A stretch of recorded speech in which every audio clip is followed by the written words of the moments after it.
Hey everyone, Grumpy Old Bear here. We're going to talk about Raid Shadow Legends. Download it for free today. Today we're going to be talking about Doom Tower and Team Synergy. How you can progress Doom Tower even without epics and legendaries. You can do it with rares. It will take you a long time. Each wave as you progress and get higher in Doom Tower will take a longer time to get there. So let's go ahead and get right into it. The rares I'm going to be talking about today is all about control. This is what I mean by synergy. Now, synergy can mean a few things. You can have, the team tuned speed wise to go in a certain order. What they bring to the table, like decreased defense, a nuke, decreased turn meter, that kind of deal. So mine's about control. So a couple of the level 60s I'm going to bring into the mix are apothecary. If you're lucky to have an apothecary, he's basically a legendary in a rare skin. Okay, um, you don't have to get his speed to 254. I mean, you can go higher if you can. If you can go higher, get higher. If you only have gear to get lower, get around that 200 range if you can, to get him really moving. The person that's going to be my control person is Norhorn. Now Norhorn I have in a frost set. Okay, um, but he also brings a war drum. Okay, so the frost set is another system of control. When he provokes everybody on his A2, on his war drum, he puts a provoke on all enemies, and they hit him. The frost set has a chance to proc and freeze them for an additional, control. So a couple other rares I'm bringing in the mix are my level 50s. I'm bringing in Gaelic. As you can see, his gears at eights, fours, that kind of stuff. I wasn't trying to push his gear up too high. I wanted to get his attack high. I try to get his accuracy as high as I could without a banner, and his speed is at 144. So not the fastest, not the hardest hitting, but he'll do enough damage. The other system of control I'm bringing in is Executioner. Executioner is a great champion. He's one of the first early creation champions, so his skills and what they're based off of are a little wonky. But again, if you can bring his accuracy up and his defense, his crit rate, crit damage, that kind of stuff like that, kind of what you would do for a nuker. You want to get this guy going with his accuracy and his defense for sustainability. So what does he do that has control? Well, his A1 is a control type. It attacks one enemy and he has a chance to stun. And that's the reason why I have him in retaliation set. Retaliation set gives you a 35% chance to counter when hit. The other thing he does is he does a attack all enemies, decrease turn meter, and puts a 15% decreased speed debuff for 2 turns. That's huge. Dropping their turn meter, dropping their speed. He's got stuns. He also puts a counter attack on himself and increased defense. So the more times he gets to hit somebody or gets to go, the more likely he's going to be able to stun on his A1. So the last person I'm bringing into my composition is Marked. She is also a rare. All her gear is at 8. I have her in regen set. I don't want to worry about her HP too much. I don't want to worry about keeping her alive because Apothecary is going to be worried about keeping Gaelic and Executioner alive. So what does Mark bring to the table? She brings a decreased defense on her A1. It attacks one enemy, but it can work against bosses. It can work against a tank that you're trying to bring down. It's a really good chance to proc as well.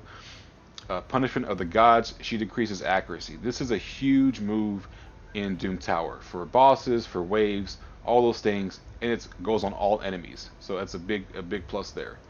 And lastly, she brings a block debuffs and increased defense on all allies. Okay, that's huge. That keeps your team alive. It prevents your team from taking any debuffs. Like decreased defense, decreased attack, all that kind of good stuff. Block heals, all that kind of stuff that would hurt your team. She brings that ability to keep it from happening. So to synergize this team, I have Apothecary at 254. He needs to be fast. I have Gnarlhorn going second at 191. I have Marked going third at 168. I can't remember. I think Gaelic is faster. Yeah, so Gaelic is the fourth person in the comp to go at 144, and then we're dropping turn meter with the executioner at 127. So everybody is, they don't have the greatest speeds, they don't have the greatest stats, but they can get you through even something like this. I built this team so that I can show you that even early game, you can get through some of the earlier stages, even the later stages in Doom Tower. So let's go ahead and start the fight, and hopefully you guys enjoy. We're going to start with, level 65. And I'm bringing in Execution in the lead because he has an increased allied defense in all battles by 17%. Once again, one of the better rares that people don't talk too much about. So let's go ahead and get started.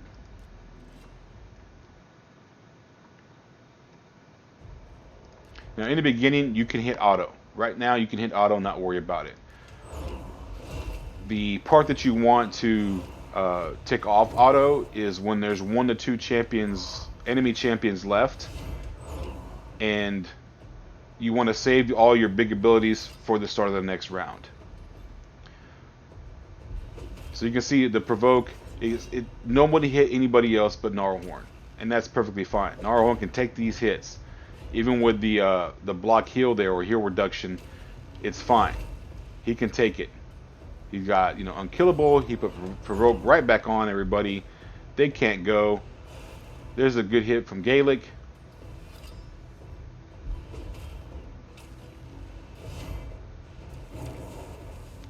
We're decreasing turn meter.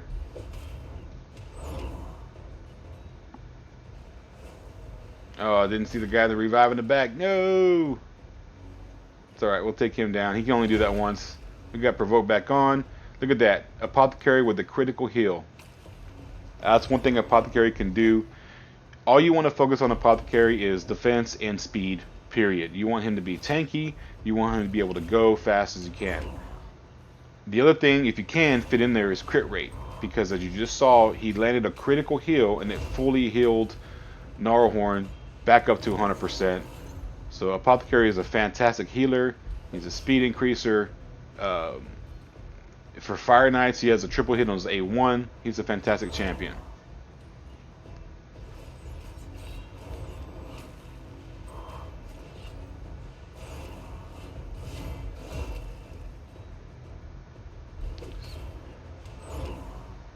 So since those guys were provoked, well, we might have to do this one more time because they got shields, all that good stuff. So we're going to keep hitting auto. We're going to keep going through our abilities, and now we're going to start doing A1s. There's one guy left. I want to make sure Gnarlhorn is ready to go for the next wave. I want that speed up ready for the next wave.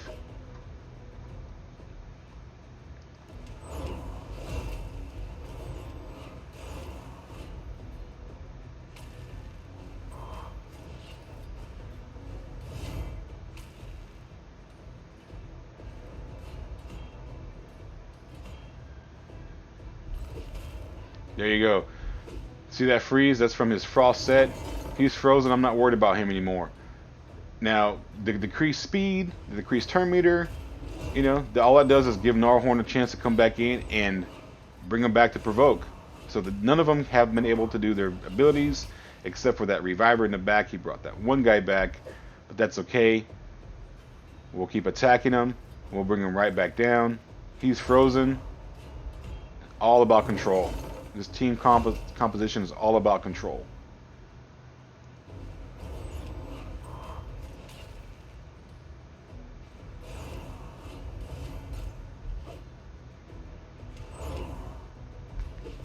One thing also to note about Gnarlhorn is that he cannot crit. He can't land any kind of crit.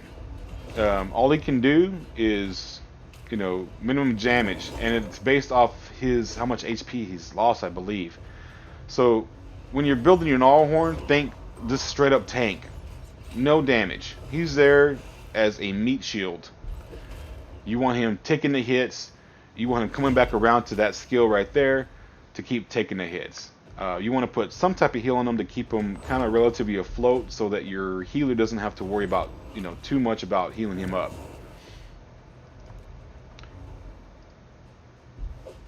So we want these skills to be ready to go, and most of them should be.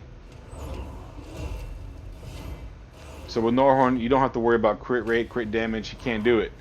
Just worry about HP, defense, and accuracy, speed, and speed. He needs to go fast enough to get ahead of the enemy wave to land his provoke. So yeah, all this control, provokes, freezing, all that stuff is just controlling the enemy team, not letting them get a chance to go. And if they do go, all they can do is their A1.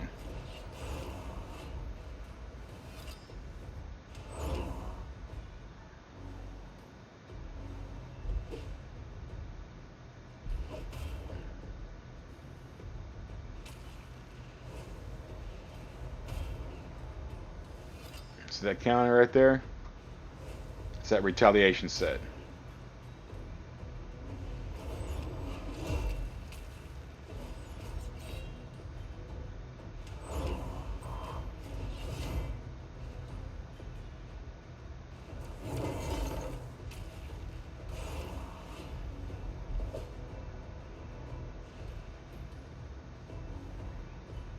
See that resisted? He doesn't have high resistance, but because of that decreased accuracy brought from marked, they didn't land their debuffs.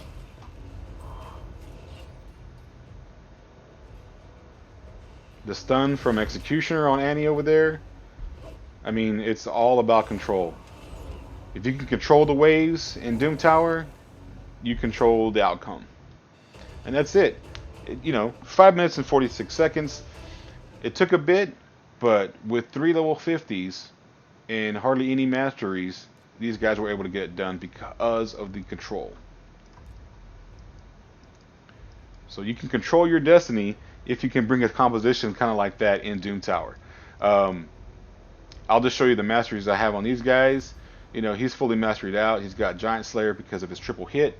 Gnarlhorn, 2 masteries. Okay. I don't even know why that mastery is there. But you can see that his, where is it?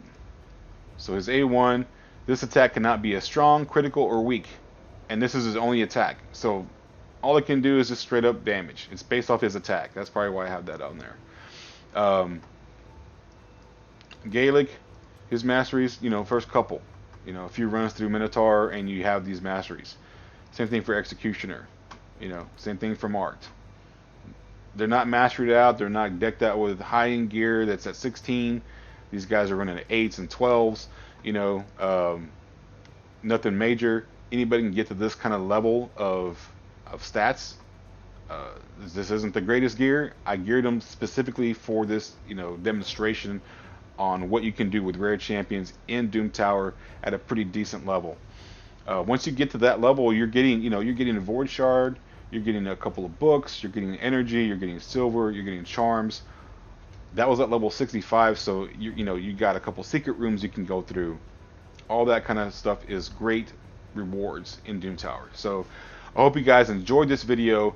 I hope you guys enjoyed the demonstration of the rares and what they can do for you and how to build a team synergized to take on Doom Tower. This is Grumpy Old Bear signing off. Don't forget to like and subscribe. Have a good one.